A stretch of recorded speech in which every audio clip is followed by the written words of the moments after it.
Hello! Let me preface this by saying that this is not my normal or usual video. This is the first of, I hope, a couple of vlog type videos of me explaining something or just showing you a trip I've had. This video is almost 7 months in the making. The videos I'm going to show you in this video were taken back in September of last year. So yeah, it's been about 7 months since I recorded these. This is actually going to be a video explaining what it's like to be an entertainer at a Renaissance festival. For those of you who don't know, I am a professional fairy at the Minnesota Renaissance. I say professional because I have no certification whatsoever, but I do get paid to do what I do.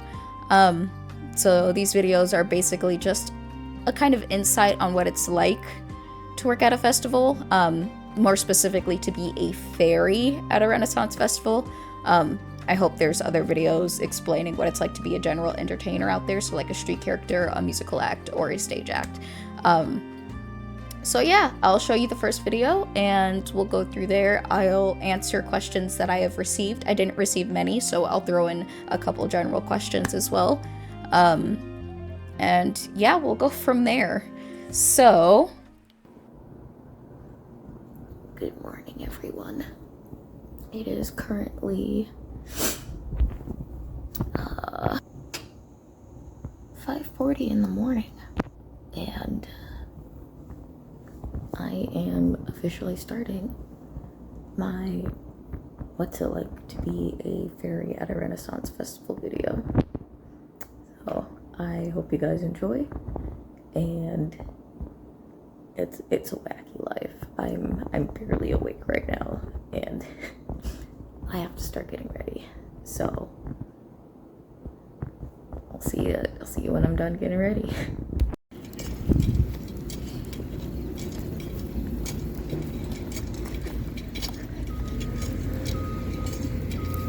This is my workplace. Every weekend from mid-August to beginning of October. And this is what it looks like before we open. There's a lot of cars out, people still getting ready. The only reason I am here early is because as a fairy and a cast member, we are required to be here at around before or 8 o'clock, and depending on if you camp or not. I know one of the questions I got was, when do I arrive on the fest site? And the answer to that is various times, because I get up at a specific time and I arrive at anywhere in between 7:30 and 7:45. And it takes about 15 minutes for me to walk up to where I need to be by 8 o'clock for cast meeting.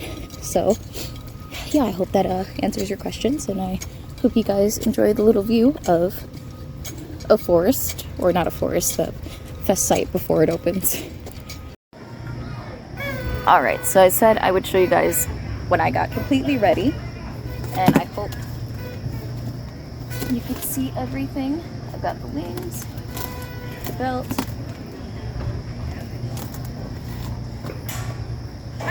My phone doesn't like to work. So this is Teak. I will answer questions about Teak and what Teak does later on. Mostly this is just the vlog of how every day during the fest season goes. So this is about half an hour before opening. So,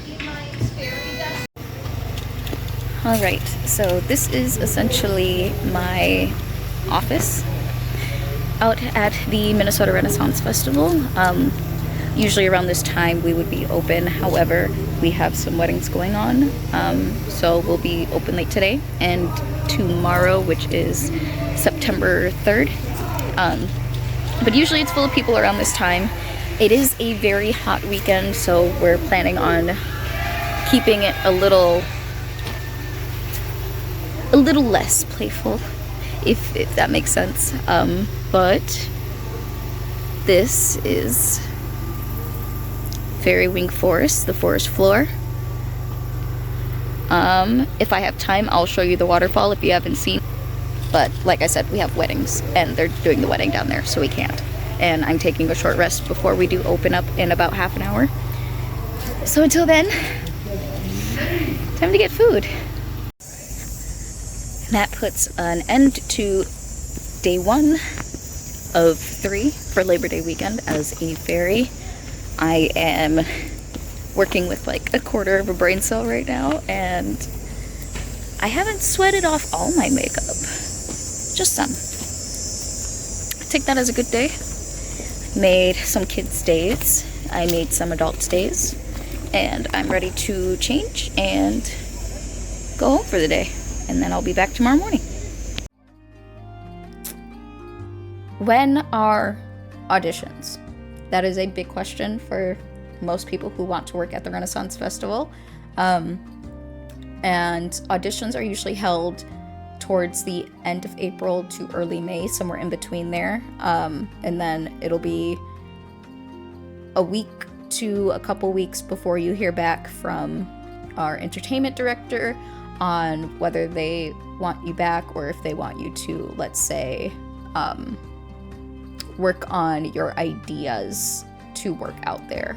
Usually nobody really gets sent away unless there's some weird factor about that, and we generally help you along the way during the academy that goes on. Basically prepares you for being your character out on the streets during the Renaissance Festival.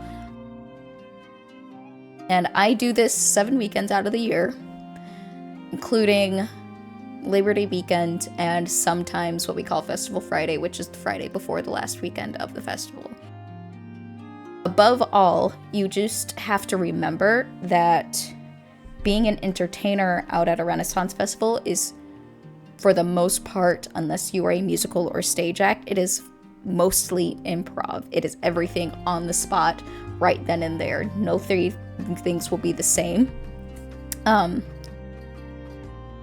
For the Minnesota Renaissance Festival, as an entertainer, you need to be there before 8 o'clock in the morning, and you are there from, I believe it is 7 to 7:30 p.m. I know it's almost a 12-hour day, but it's fulfilling. For me, it's fulfilling. It really is. I'll get to the questions I have received. So the first question I did receive was, how do you stay warm and dry when it rains or snows?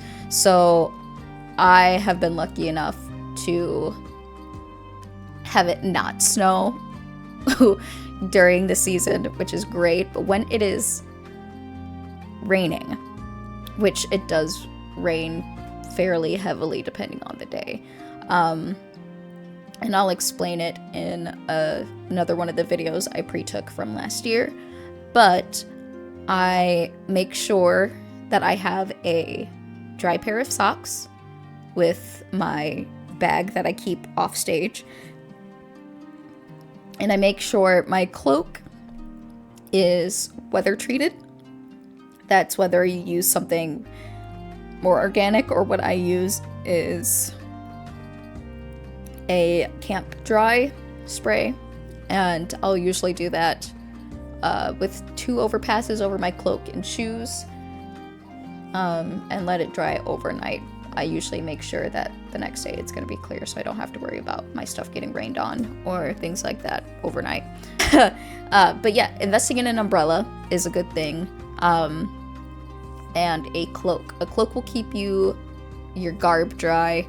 It won't keep your feet dry for the most part, unless you're wearing rain boots, obviously, or a really good pair of waterproof shoes. But yes, investing in an umbrella. I know I've said this multiple times already, but investing in an umbrella, a cloak.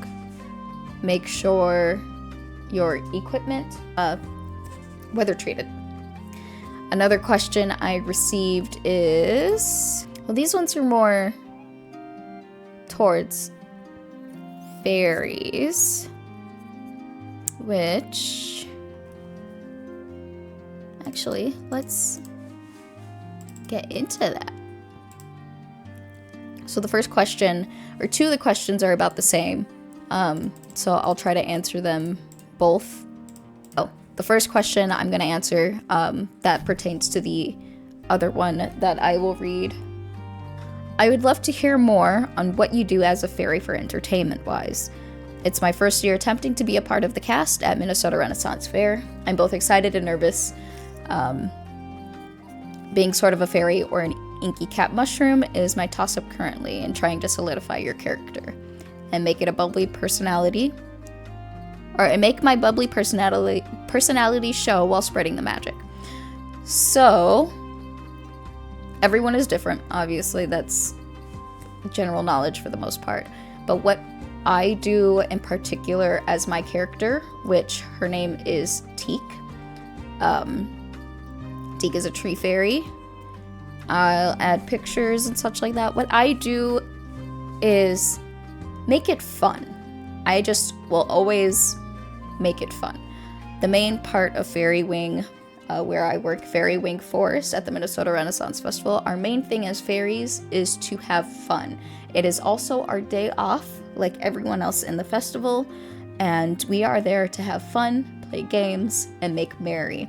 So what I do is I make sure that there's always an element of fun or an element of a game when I interact with people.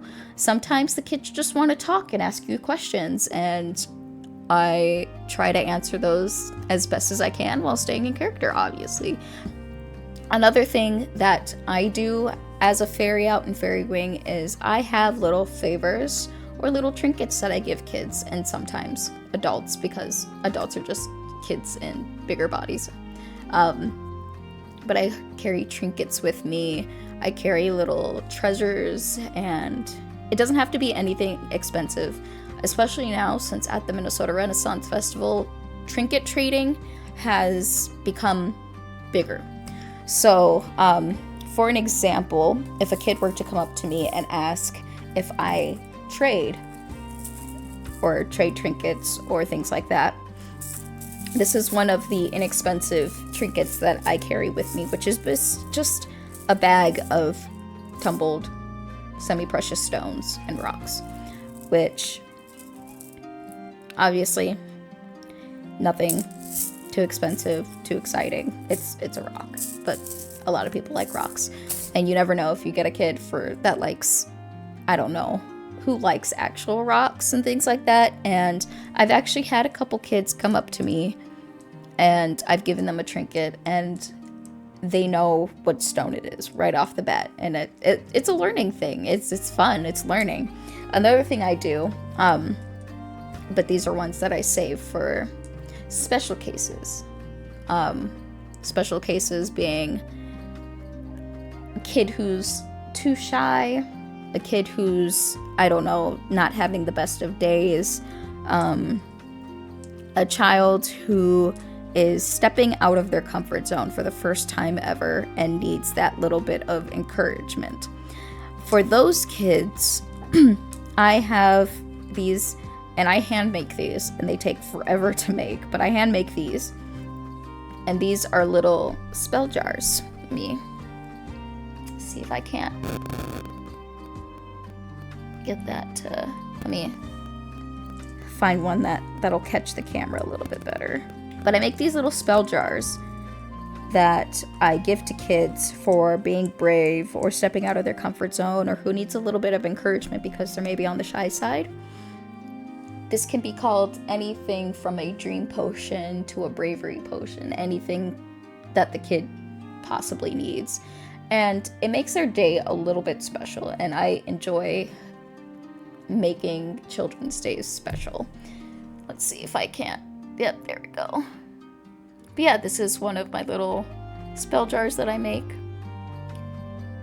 The materials themselves are kind of expensive, which is why I save those for special cases, is because I'm giving these away for free. So I'm making it worthwhile. Let's see, let's go over to the other question that was similar to the entertainment question about fairies. And it says, I'm thinking about becoming part of the cast and would like to be stationed in Fairy Wing Forest. That's where I work. That's where the fairies are, for the most part.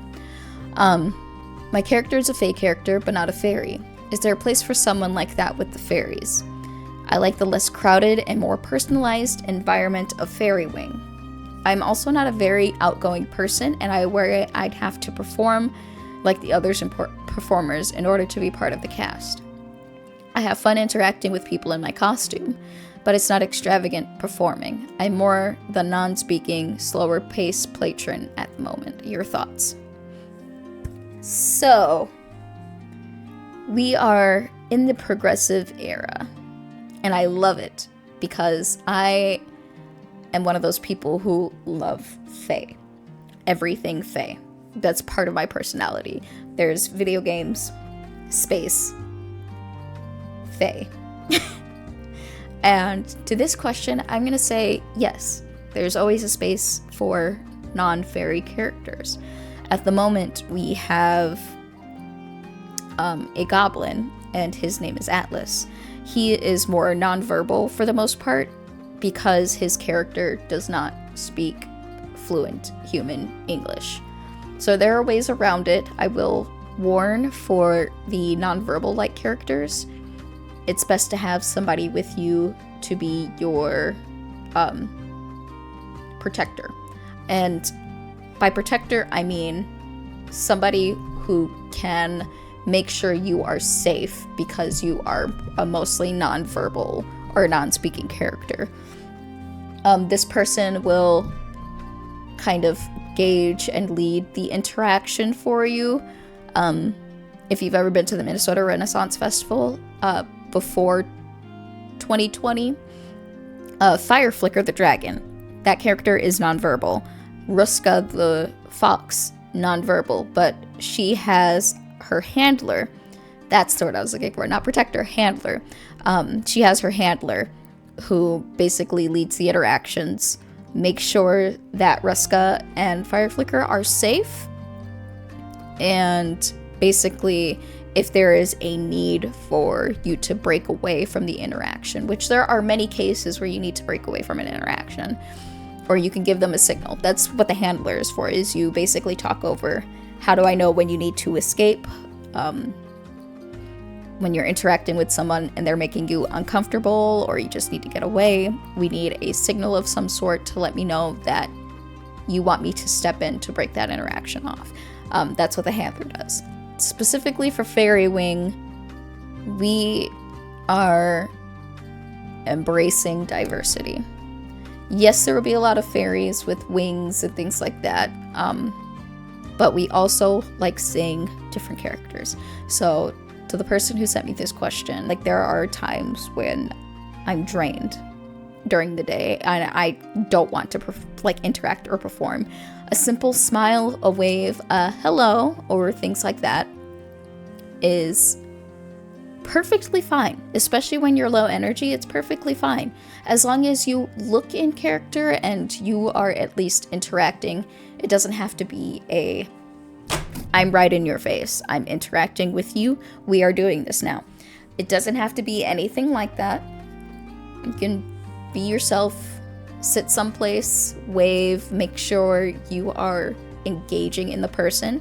You don't necessarily have to talk to them, but you're engaging. But I was drained with the smile. That's all that matters. I was drained with the smile. I know this answer was a little jumbled, but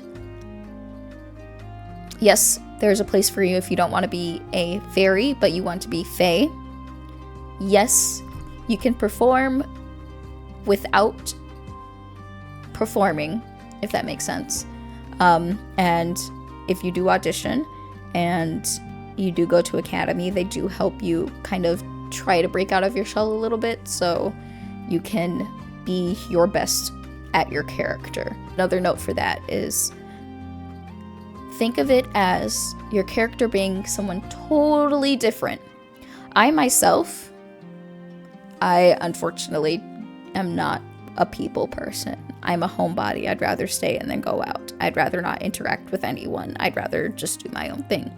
But my character Teak, she loves people. She loves interacting. She loves talking to people. So I basically put myself in the back end and let Teak come to the forefront. if that makes any sense. If it's your first year doing it, it's going to be difficult. Yes, there's a learning curve. Everyone learns differently. I'm still learning myself on what works and what doesn't work. And if you need any help, we're there to help you along. The entertainment director is there to help you along. There's tons of people who are willing to help you basically be the best you. The last question I'm going to answer is, I made these crazy wings and I'd love to be a fairy, but I'm wondering if you're also allowed to be a busker. I play a little violin and I think it'd be fun to dress up. I'm just not sure what all that entails, and I might look into selling. I make pretty intricate headpieces. So to that is basically what you want your character to portray for the most part. So if you want to be a busker and you have a set, you play the violin, that's would be a little bit different than what I could answer, because I am entertainment strictly for face-to-face entertainment. You can audition to be a musician, and if your musician is a fairy, more power to you. Go ahead and do it. Those rules are a little bit differently. As entertainment, we can accept tips. So I'm not sure if you're asking if you mostly play music for money as a musician, or if you're asking to be a street character or a performer such as that, but also playing the violin and busking. So I would leave that up to you, whether you want to be a musician dressed up as a fairy or a fairy musician, and you make money that way, so people would put money as you're playing and things like that. Going back to the whole trinket trading thing, which was my favorite thing last year. It was the best. This is most, not all, but most of the trinkets I received from people, either by trading or by just receiving them because they remembered me from the previous year or things like that. There's also some in here. But these are gifts I've received or traded for from the 2023 season of the Minnesota Renaissance Festival. My plan is to go live on my Facebook page and go through a lot of these trinkets. A lot of them are the same, a lot of them are different, a lot of them are handmade, a lot of them are store-bought, which is fine. But yeah, it's just a nice cute little community out there, and some of the things I get are really worthwhile, and sometimes the patrons make my day. And this has nothing to do with the video, but I wanted to share one of my experiences from last year that still is stuck with me because it was such a sweet experience. I don't exactly remember which weekend. I do remember it was a little bit cold, so it was towards the end of the season, like mid-September, I'd say. A little girl came up to me and asked me what I was doing. I was tending the fire at the time and putting a pot of hot water over the fire so I could make tea later. And so I told her, I'm tending the fire and making tea water. And she said, can I join you for a tea party? So, me being me, I asked her, do you have a mug? And she said no. And I told her, if you get a mug and come back, we'll have a tea party. And hours later, her father and herself came back down into the forest with mugs that they had bought that day. And she said, can we have a tea party now? And who am I to refuse this sweet little girl who probably begged her dad all day to get a mug to come back down and have a tea party with a fairy? I poured us both some tea because fairies love tea parties, and I myself am an avid tea drinker, so we poured us some tea. I sat down with her and her dad, and we chatted for a good 45 minutes while drinking tea. And that made my day, and I'm sure it made the little girl's day too. So there's things that you do as a patron or a patron or somebody who doesn't work there but comes and visits because you love the Renaissance Festival that warms our hearts too. I'm not gonna get emotional, I promise. It's just, we're currently 5 months away from the 2024 season, and I'm very excited. I'm very excited to make new memories. And I know it's jumbled. This whole video is a mess. And I know it's a mess, but if you have any questions that I didn't unfortunately answer or was confusing, which I know some of these answers were confusing, please do let me know. These are my social handles for my fairy character. Feel free to reach out to me regarding the Renaissance Festival or being a fairy at the Renaissance Festival or things like that, and I'll try to answer them as I can. I hope this answered some questions. If this made more questions for you, I apologize for that, and I hope I can clarify that a little bit better. But I love you all, and I can't wait for the 2024 season of the Minnesota Renaissance Festival. Bye.